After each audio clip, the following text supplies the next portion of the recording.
الحمد لله رب العالمين، والصلاة والسلام على سيد الأنبياء والمرسلين وعلى آله وأصحابه أجمعين. أما بعد، فأعوذ بالله من الشيطان الرجيم. بسم الله الرحمن الرحيم. واذكر في الكتاب إبراهيم إنه كان صديقا نبيا. قال تعالى في مقام آخر: وسيجنبها الأتقى الذي يؤتي ماله يتزكى.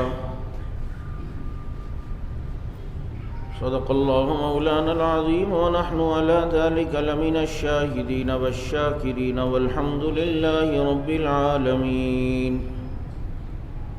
درود پاک.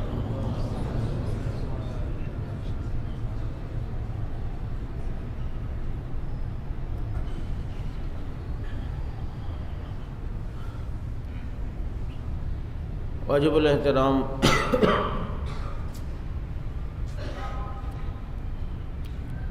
گزشتہ 2 جمعہ سے آپ حضرات کے سامنے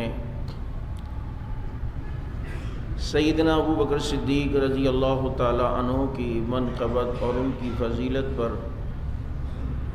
آپ حضرات کے سامنے گفتگو کر رہا تھا. حضرت ابو بکر صدیق رضی اللہ تعالی عنہ وہ شخصیت ہیں کہ اگر ہمیں حضرت نوح علیہ السلام کی عمر بھی مل جائے اور صدیق کی تعریف کریں تو صدیق کی تعریف ختم نہیں ہو سکتی.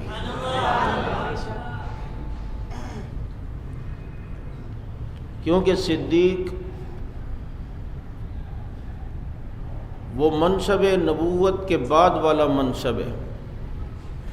اب نبوت کے منصب کو آپ سمجھ لیں کہ کتنا بلند ہے، تو اس سے نیچے جو منصب ہو وہ صداقت کا ہے، تو اس کی بلندی کے پھر کیا کہنے.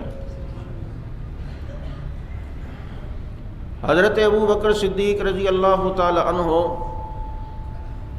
جن کو اللہ رب العزت نے وہ مقام اور مرتبے عطا فرمائے کہ اگر آپ دیکھیں تو قرآن و سنت میں یہ بات ہمیں واضح طور پر نظر آتی ہے کہ پیغمبر صلی اللہ علیہ وسلم صحابہ کرام میں اگر کسی کو افضل سمجھتے تھے تو وہ ابو بکر صدیق کو. حضرت صدیق اکبر رضی اللہ تعالیٰ عنہ، میں نے قرآن کریم کی ابھی ایک آیت پڑھی، ذرا توجہ سے گفتگو کو سماعت فرمائیں. ابراہیم علیہ السلام کے بارے میں اللہ نے فرمایا: واتخذ اللہ ابراہیم خلیلا. اللہ نے ابراہیم کو اپنا خلیل بنایا. یہ ابراہیم علیہ السلام کو اللہ نے اپنا خلیل بنایا، اور یہاں پر حضور نے صدیق اکبر رضی اللہ تعالیٰ عنہ کے بارے میں فرمایا کہ اگر کسی کو خلیل بنانا ہوتا تو لاتخذت ابا بکر خلیلا، تو ابو بکر کو میں اپنا خلیل بناتا. یعنی کہ وفاؤں میں اتنا ہے کہ وہ نبی کا خلیل ہے. حضرت ابراہیم سے کسی نے پوچھا کہ اللہ نے آپ کو اپنا خلیل کیسے بنایا؟ تو انہوں نے فرمایا کہ میں نے اللہ کے لیے اپنے گھر بار کو قربان کیا، میں نے اپنی بیوی بچوں کو چھوڑا، میں نے مال مہمانوں پہ خرچ کیا، اور مجھے قربانی کے لیے کہا گیا تو میں قربانی کے لیے پیش ہوا. میں نار نمرود کے اندر کودا، اللہ نے مجھے پھر اپنا خلیل بنا دیا. چنانچہ جب اللہ نے ان کو اپنا خلیل بنایا ان صفات کی وجہ سے، تو اب یہاں دیکھو ایک اللہ کا خلیل ہے، ایک رسول اللہ کا خلیل ہے. اسے بھی کہا گیا کہ جی گھر چھوڑنا ہے، اس نے بھی اپنا گھر چھوڑا. یہ بیوی بچوں کی پرواہ نہیں کرنی، عائشہ اور اسما کو وہیں پر مکہ میں چھوڑ کر چلے گئے. حضرت خلیل اللہ کا مال مہمانوں کے لیے خرچ ہوا، اور حضرت صدیق اکبر کمال امام الانبیاء کے لیے خرچ ہوا۔ ایک اللہ کا خلیل ہے، ایک محمد الرسول اللہ کا خلیل ہے۔ اللہ کے خلیل کے بارے میں اللہ نے کہا وَاذْكُرْ فِي الْكِتَابِ إِبْرَاہِيمَ إِنَّهُ كَانَ صِدِّيقًا نَبِيًّا۔ اللہ کے خلیل کو بھی صدیق کہا گیا، اور یہاں نبی کا خلیل ہے اس کے بارے میں بھی کہا وَالَّذِي جَاءَ بِالصِّدْقِ وَصَدَّقَ بِهِ، اور خود نبی نے بھی انہیں صدیق کہا۔ اللہ کے خلیل کے بارے میں اللہ نے کہا انہو اوّاہ حلیم، وہ بڑے بردبار اور نرم مزاج تھے۔ ادھر ابراہیم علیہ السلام کو کہا کہ نرم مزاج تھے، ادھر نبی کے خلیل کے بارے میں فرمایا ارحم امتی بامتی ابو بکر۔ وہاں اللہ کے خلیل کی آزمائش نار میں جا کر ہوئی ہے، یہاں نبی کے خلیل کی آزمائش غار میں جا کر ہوئی ہے۔ وہاں نار تھی جہاں جلنے کا خطرہ تھا، وہاں غار تھا جہاں موذی جانوروں سے کٹنے کا خطرہ تھا، لیکن وہ بھی کامیاب ہوئے، یہ بھی کامیاب ہوئے۔ ادھر اللہ نے اپنے خلیل کے بارے میں کہا قلنا یا نار کونی بردا وسلاما علی ابراہیم، اور یہاں نبی کے خلیل کے لیے کہا لا تحزن ان اللہ معنا۔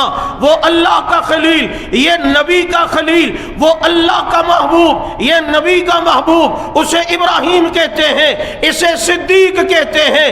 وہاں آزمائش ہوئی ہے تو وہ کامیاب ہوئے ہیں، یہاں آزمائش ہوئی ہے تو کامیاب ہوا ہے۔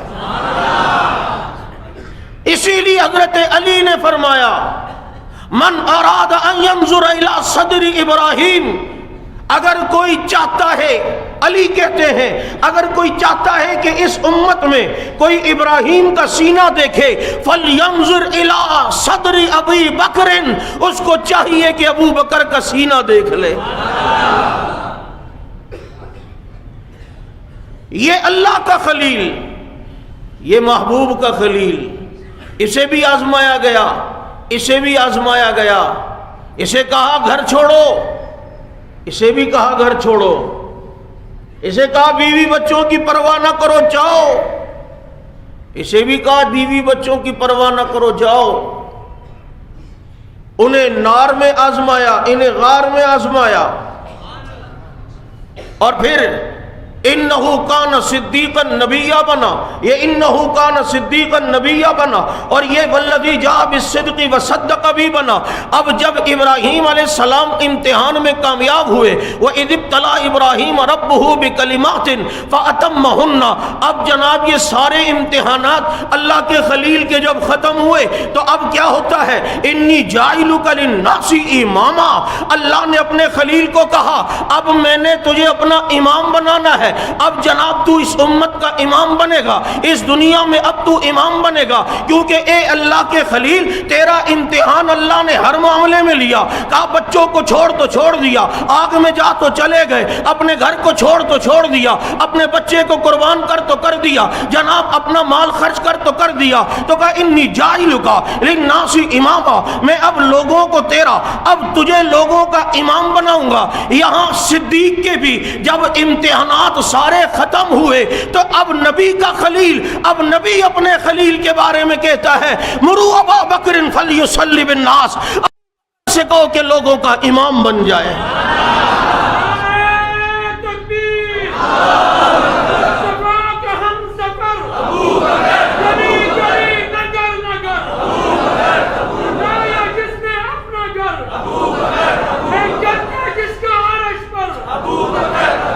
یہ اللہ کا خلیل امتحانات میں کامیاب ہوا، انی جاعلک للناس اماما۔ ابراہیم اب میں امام بناؤں گا تجھے۔ ادھر جب صدیق کے سارے امتحانات پورے ہو گئے تو نبی نے فرمایا مروا ابا بکر فلیصلی بالناس، ابو بکر اب میری امت کا امام تو ہے۔ اللہ نے اپنے خلیل کو امام بنایا ہے، میں اپنے خلیل کو امام بناؤں گا۔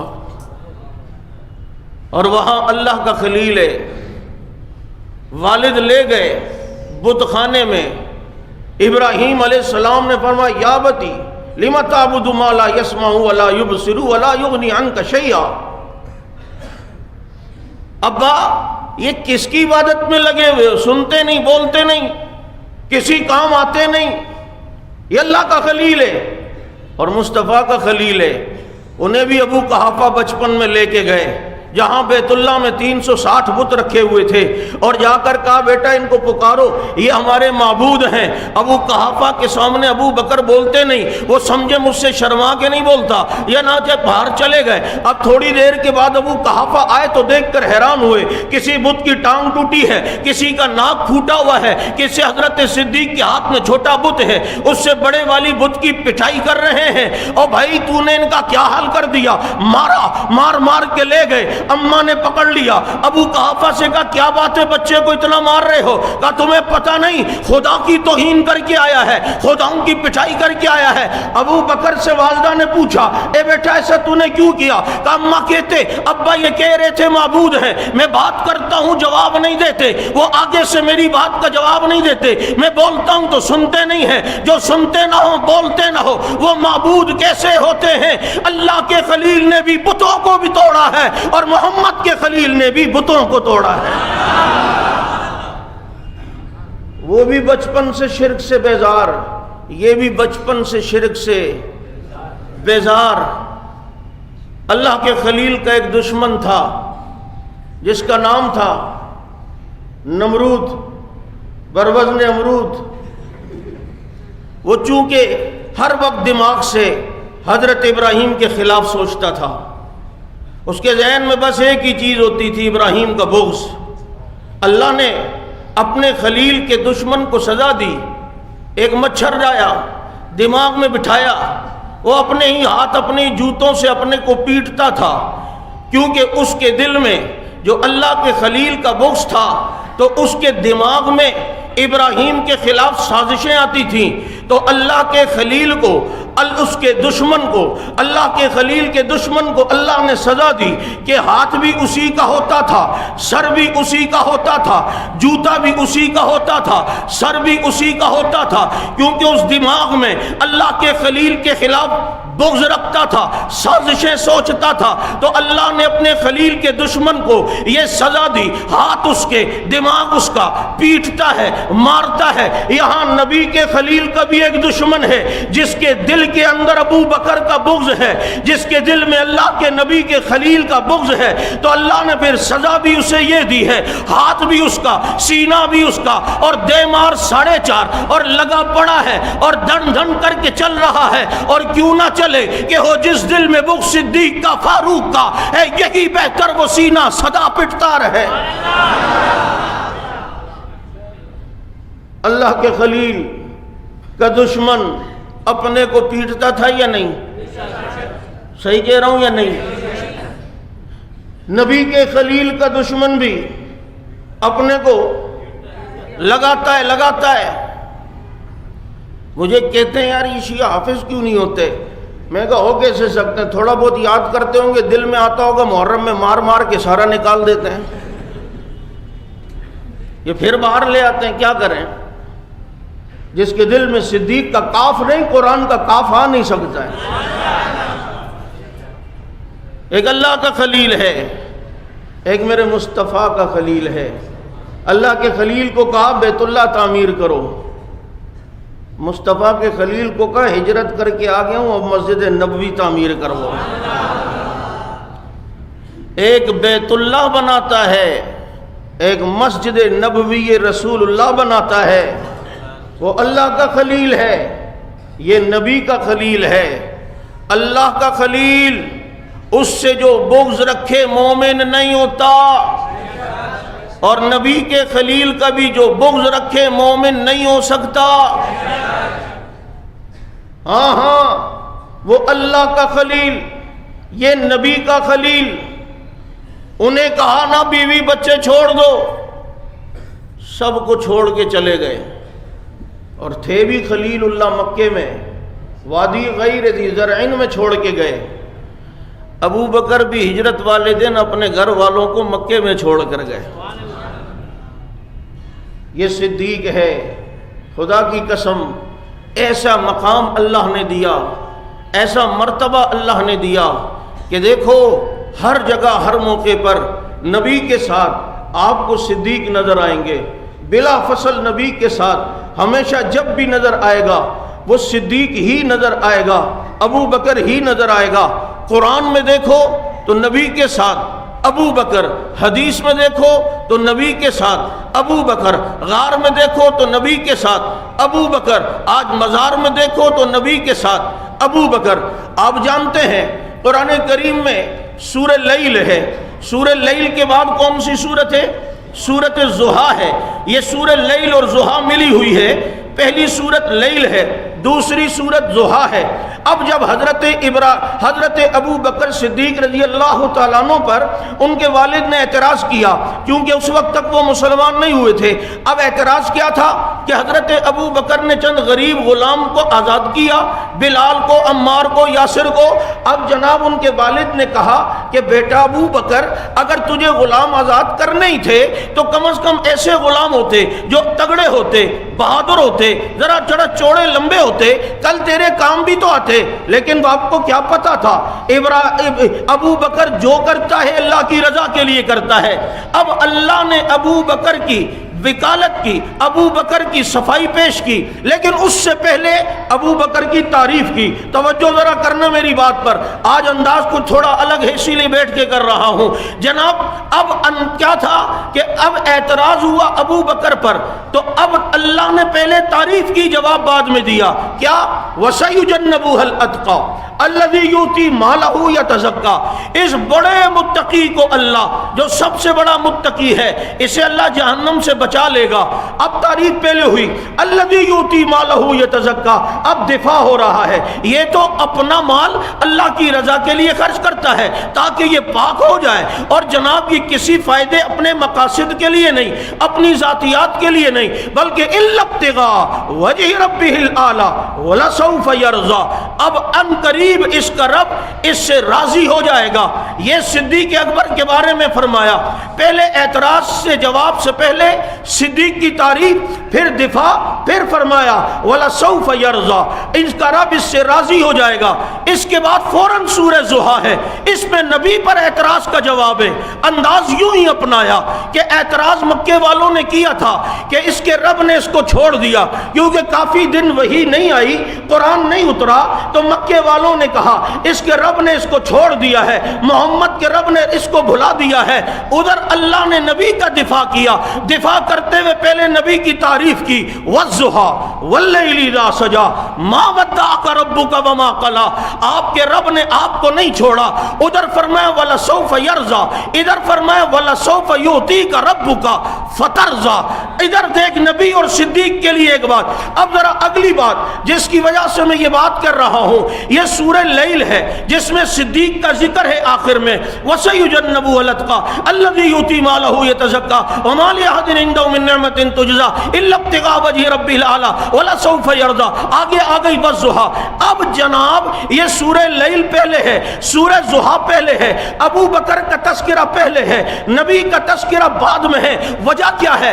سوچا تو اللہ نے ذہن میں بات ڈالی، اصل میں جو مشکلات کی جگہ تھی وہاں پہلے صدیق نے اپنے کو پیش کیا ہے، پھر نبی کو پیش کیا ہے۔ ہجرت میں نہیں دیکھا، دشمن کا خطرہ تھا تو آگے ابو بکر ہوتا تھا، پیچھے نبی ہوتا تھا۔ تم نے نہیں دیکھا غار میں پہلے صدیق گیا ہے پھر نبی گیا ہے، لیل میں تذکرہ صدیق کا پہلے آیا ہے، ضحیٰ میں تذکرہ نبی کا بعد میں آیا ہے۔ اور ادھر سورہ لیل ہے، ادھر سورہ ضحیٰ ہے۔ سارے مکے دنیا میں اندھیرا ہی اندھیرا تھا، اندھیرا ہی اندھیرا تھا، لیکن نبی کو صدیق جیسا مخلص ملا، وَلَسَوْفَ يَرْضَىٰ ملا، تو آگے پھر وَالضُّحَىٰ ہو گیا، پھر روشنی ہی روشنی بولو ہو گئی۔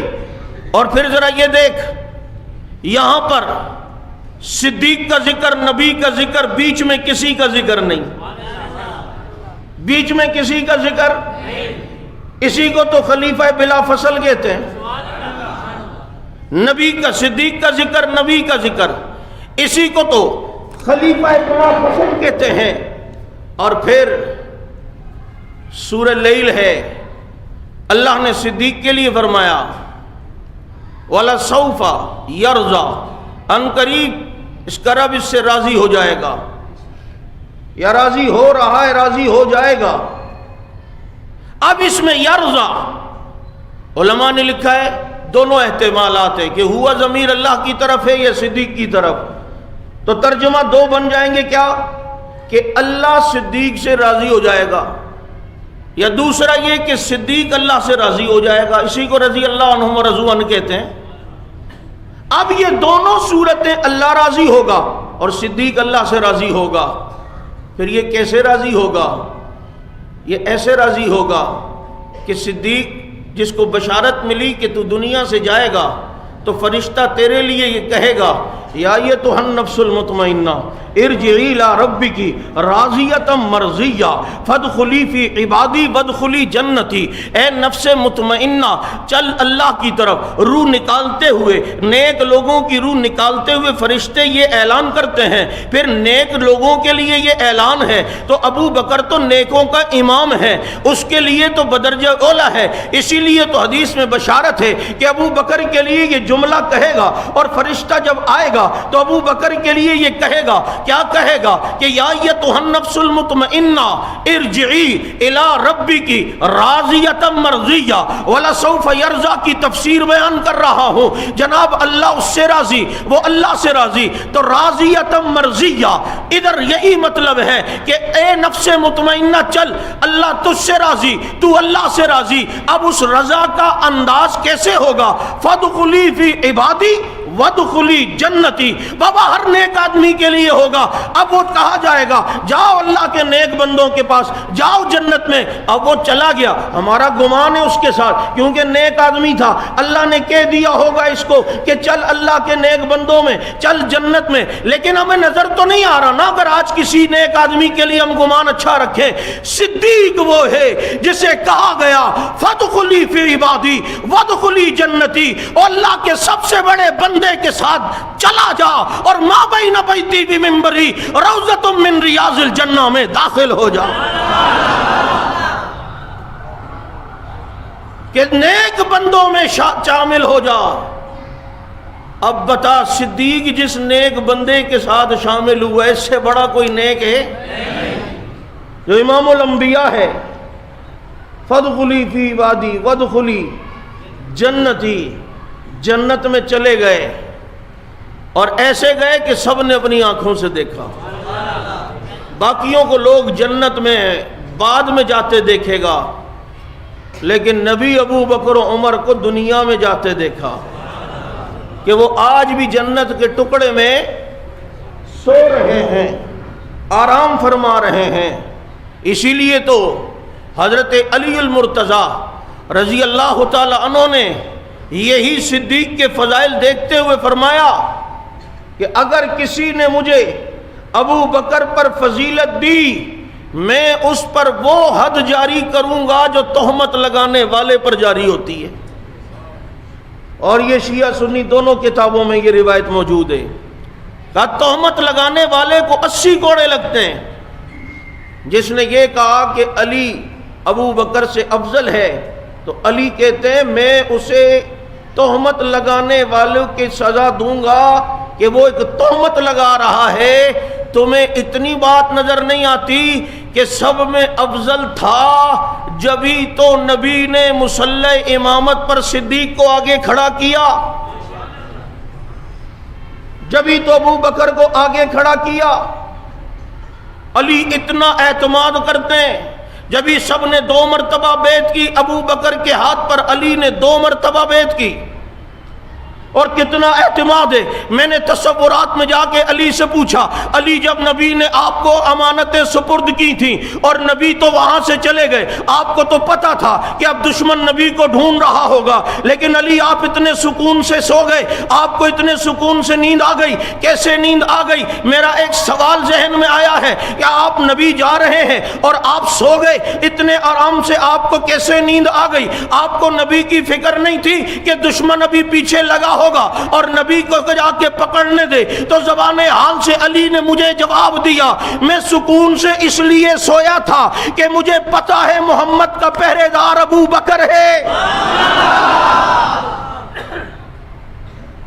کہ جب میں خدا کی امانت نبی کی امانت کا محافظ ہوں تو وہ تو نبی کی خدا کی امانت کا محافظ ہے، میں ایسے ہی نہیں سویا۔ اور یہی وجہ ہے علی نے خود کہا مجھے اس دن جو نیند آئی ایسی نیند مجھے کبھی بھی نہیں آئی، مجھے پتا تھا کہ صبح ہوگی کیونکہ امانت نبی نے مجھے دی تھی، میں سمجھ گیا موت میری نہیں آئے گی جب تک کہ جناب میں نبی کی امانت پہنچا نہ دوں۔ علی کہتے ہیں مجھے راتوں کو نیند اس لیے نہیں آتی، ڈر ہوتا تھا پتہ نہیں صبح ہوگی یا نہیں، ہر وقت موت کا ڈر ہوتا ہے۔ تم کہتے ہو اما عالم الغیب ہوتے ہیں، ادھر صبح کے علی کہتے ہیں مجھے پتہ نہیں ہے کہ میری موت ہوگی یا نہیں، زندہ رہوں گا یا نہیں۔ اس دن سو گیا تھا ہجرت والی رات، کیونکہ نبی گئے ہیں اپنی امانتیں دے کر، مجھے پتا تھا یہ امانتیں میں نے پہنچانی ہے۔ میں نے کہا علی اس سے سو گئے، نبی کی فکر تو ذہن میں آئی ہوگی، کہا آئی تھی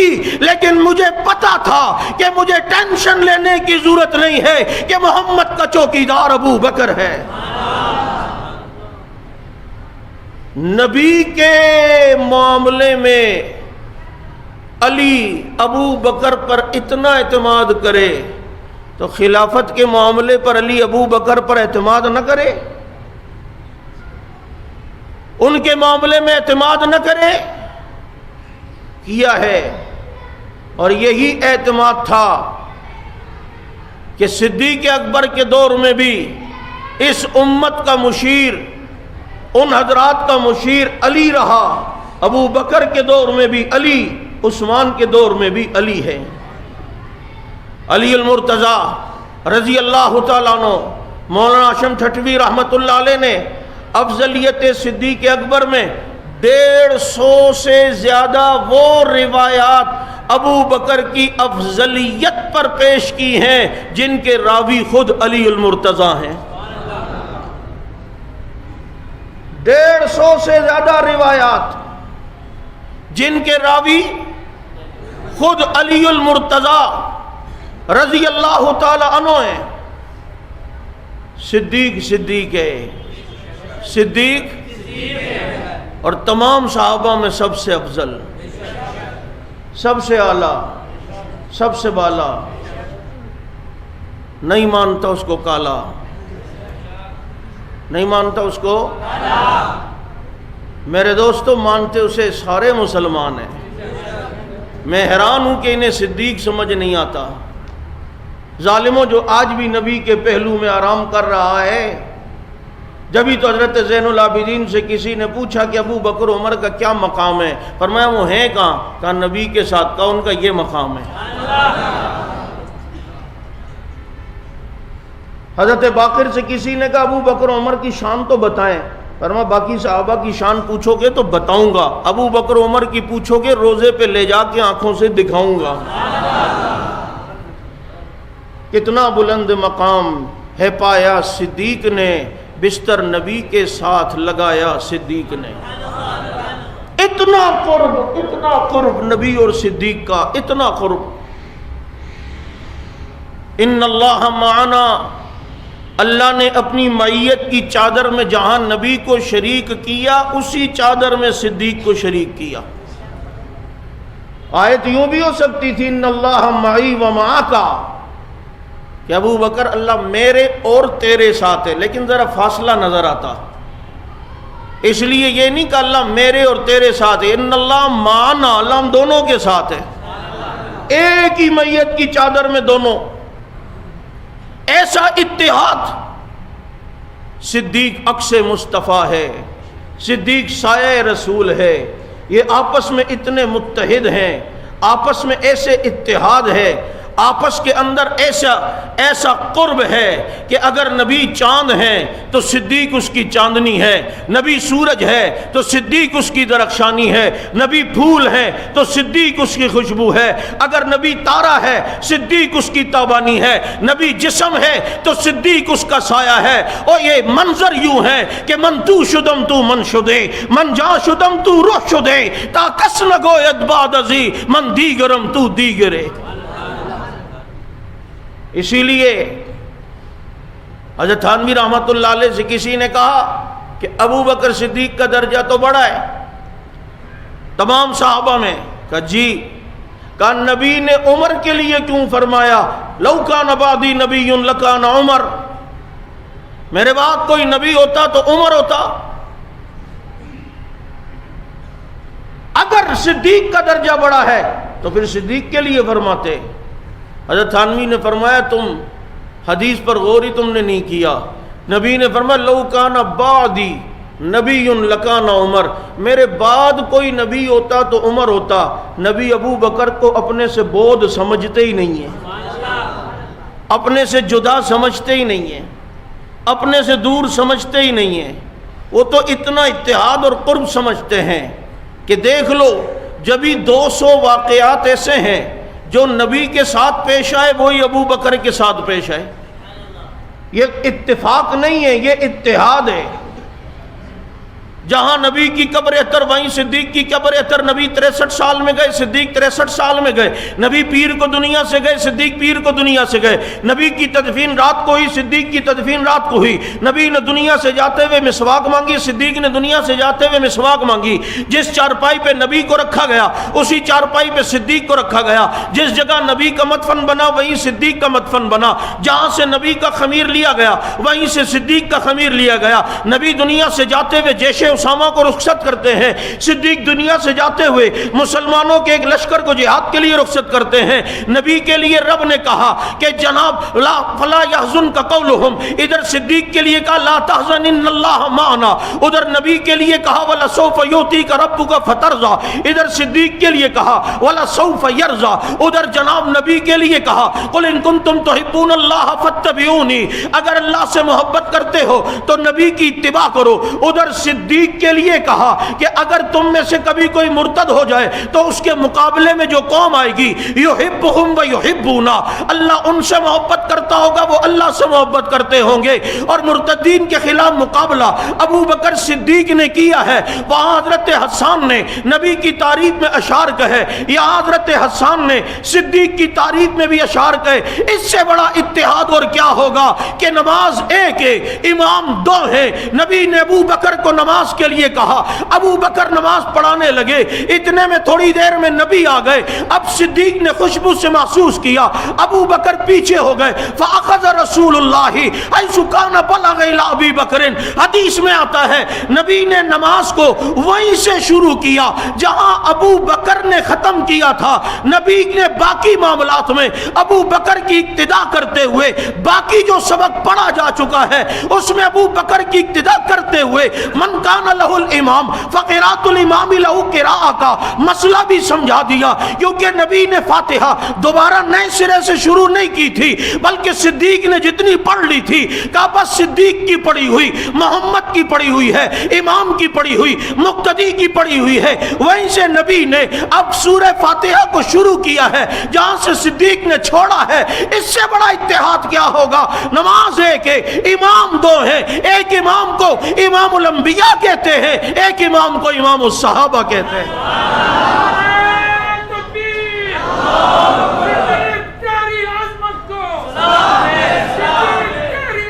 اس لیے کہا لو کان بعدی نبی لکان عمر، عمر میرے بعد نبی ہوتا۔ صدیق کو بہت سمجھتے ہی نہیں ہیں۔ اور دوسری بات یہ ترتیب یوں چلی آ رہی ہے، پہلے کوئی نرم پھر کوئی گرم، کوئی نرم کوئی سخت۔ آدم علیہ السلام آئے، رو رو کے زندگی گزاری۔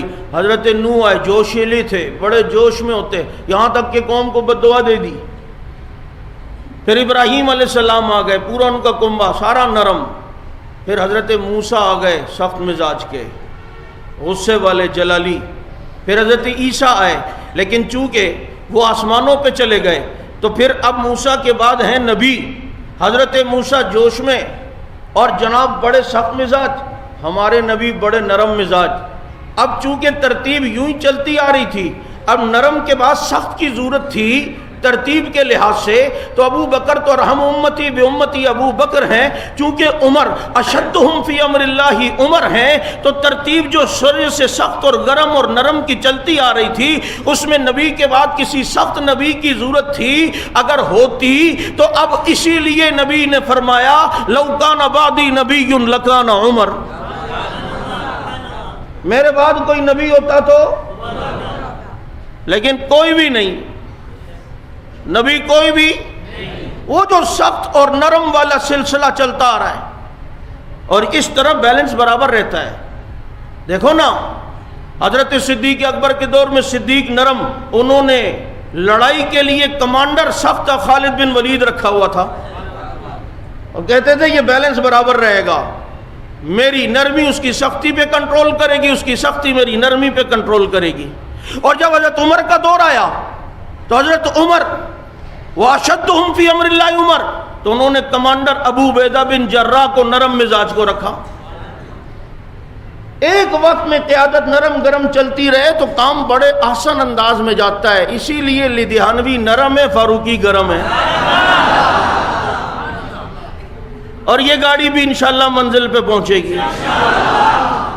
تم بابا جی سے کہتے ہو یہ سختی نہیں کرتا، بابا یہ ترتیب خلافت کی چلتی ایسی آ رہی ہے، اور پھر جناب علیکم بسنتی و سنت الخلفاء الراشدین، تو ایک نرم ایک گرم، بلب جلی جائے گا، سلسلہ چلی جائے گا، اور انشاءاللہ منزل مقصود تک پہنچ ہی جائیں گے۔ یہ اعتراض تھا، میں نے اس کا جواب دیا۔ سیدہ کہول اہل الجنہ، نبی نے فرمایا ابو بکر و عمر جنت کے بزرگوں کے سردار ہوں گے۔ یہ میرا ایک بیان تھا، نیچے کمنٹس میں کسی پاگل نے جو چھٹی والے دن پیدا ہوا تھا لگتا ہے، ایک لکھا ہوا تھا، کہتے ہیں ابو بکر عمر جنت کے بزرگوں کے سردار ہوں گے۔ جنت میں کوئی بزرگ ہی نہیں ہوگا، سارے تو جوان ہوں گے، یہ تم نے اپنی طرف سے حدیث بنائی۔ میں نے کہا ظالم، حدیث سمجھتا نہیں، اس لیے نہیں سمجھتا کہ تیرا حدیثوں سے تعلق ہی کیا ہے، جس کے دل میں بغض صحابہ اسے کیا سمجھ میں آئے گا۔